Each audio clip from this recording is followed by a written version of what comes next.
Përshëndetje, ja ku jam përsëri në një challenge të ri, një challenge për mamat që kanë lindur, në një trajnim që kam bërë gjatë periudhës që unë kam qenë shtatzan, por nuk e dija që isha. Kam bërë edhe për pjesën gjatë shtatzanisë, edhe për pjesën mbas shtatzanisë, kështu që sot do filloj për ato duke qenë se më kanë shkruajtur shumë veta që kanë lindur në qoftë se munden, domethënë të vazhdojnë aktivitet. Tani unë do kap dy kategori, normalisht se jemi dy kategori, për ato që kanë lindur e kanë bërë vetë, domethënë në mënyrë normale, dhe për ato që kanë lindur me operacion. Edhe unë kam dy pjesa që kam lindur me operacion. Unë kam filluar aktivitetin mas 3 javësh pasi kam lindur, domethënë një javë kam heq shpejt mas një javë, mas 5 ditësh. Ishte shumë mirë pjesa operacionit dhe mas 3 javësh, domethënë mas 2 javësh mas që kam heq shpejt, kam filluar ushtrime. Normalisht unë isha zyfsha, kështu që ja dija kujdesjet e çdo gjëje, që si duhet të veprohet, që normalisht pjesa e operacionit mos të ketë asnjë lloj problemi. Pastaj është kategoria e atyre që kanë lindur vetë, që është akoma më mirë, mund të marrin veten akoma më shpejt, por ke pjesa e operacionit do shumë kujdes.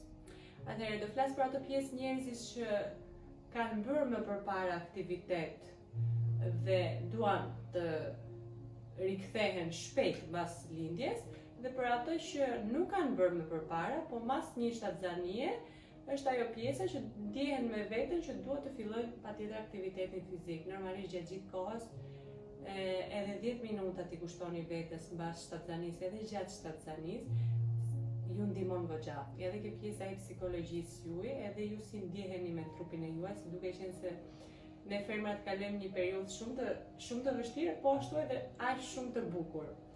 Kështu që janë dy kategori të ndryshme, por e mira është domethënë që të jemi gjatë gjithë kohës, sepse fëmia do rritet, edhe ne do të jemi gjatë gjithë kohës energjik, do të jemi mirë me shëndetin, edhe aktiviteti do ju ndihmoj shumë, po e them nga provoja ime. Doja që këtë video herën e parë domethënë ta bëj duke prezantuar dhe duke thënë disa gjëra, dhe videon e dytë me ushtrime direkt. Nuk dua të filloni me një herë shpejt, do më thoni që janë këto ushtrime. Në qoftë se keni mundësinë të bëni pilates, akoma më mirë, të filloni gradualisht, pilates madh, pilates në tapet, gradualisht, avash me ndihmën e një topi të madh ose një topi të vogël. Normalisht si në të dyja rastet, si me operacion, si në lindur vetë, do kujdesje ke pjesa e muskujve të barkut. Në fillimet nuk preken muskujt e barkut, edhe çfarëdo lloj lëvizje dhe ngarkesë ose edhe peshë ekstra që mund të ngresh, se do t'i ku ngret peshat, shtrëngohen muskujt e barkut dhe muskujt e shpinës. Në atë momente ato nuk janë aq të forcuara, kështu që i japën ngarkesë pjesës së barkut poshtë, që nuk duhet ta bëjmë.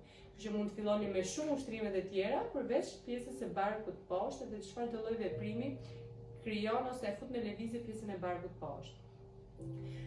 Do të them që ju ndihmon shumë si gjatë shtatzanisë dhe pas shtatzanisë të ecni, të bëni sa më shumë hapa, të ecni deri aty që e shikoni vetë, jo të vraponi, të bëni ecje të shpejt, deri aty që e shikoni që edhe me frymarrje jeni mirë, por të ecni sa më shumë. Unë edhe gjatë shtatzanisë dhe pas kam bërë shumë lëvizje.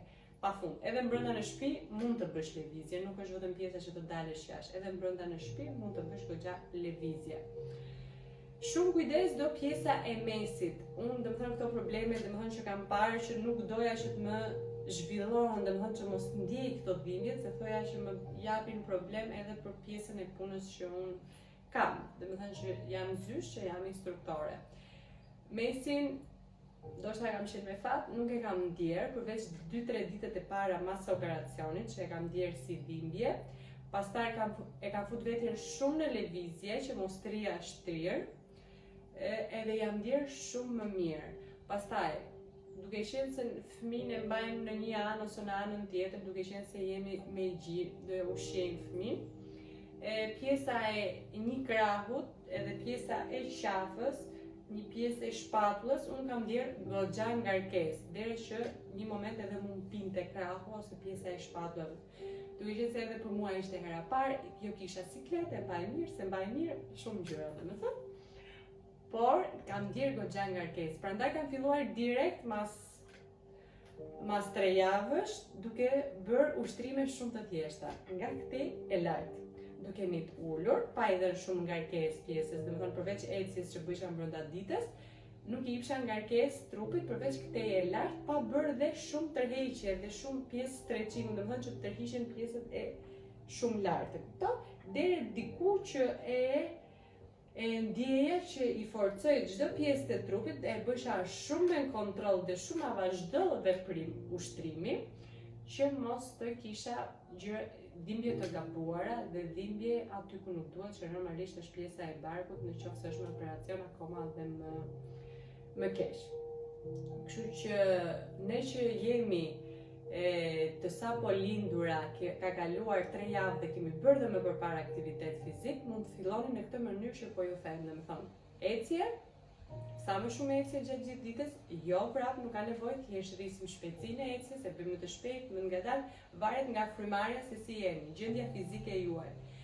Mund bëj ushtrime për pjesën lartë, me një shkop, me një lastik, ose thjesht me krahët e mia pas një lloj peshe, pas një lloj gjëje, duke qenë se jemi në kushte shtëpie, dhe mund të bëj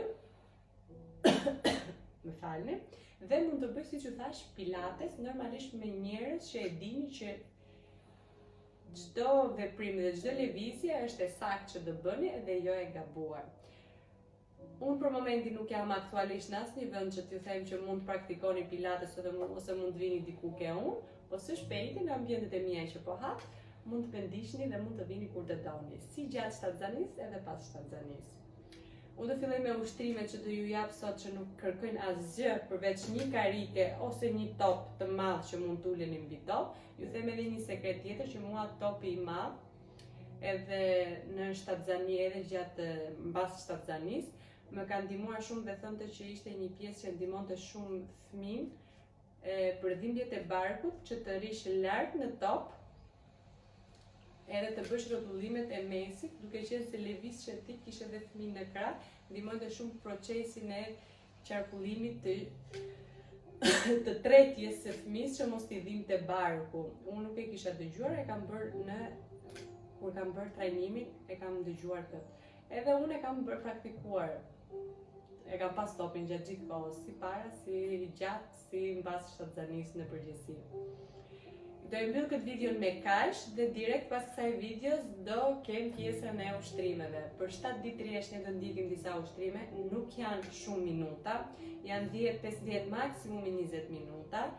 Kushtojeni pak rëndësi edhe pak më shumë vëmendje se sa duhet ushtrimeve, edhe pse janë shumë ushtrime të lehta, por më mirë të ndjeni relax mbas i mbaroni se sa të ndjeni një ngarkesë dhe një ngarkesë akoma më shumë sepse keni goxha ngarkesë, duke qenë se do merreni gjatë gjithë kohës me fëmijë. Është një kënaqësi e madhe që keni në jetë një fëmijë, unë kam një bukuroshe, edhe kështu që edhe ju do ndjeheni shumë më mirë. Faleminderit.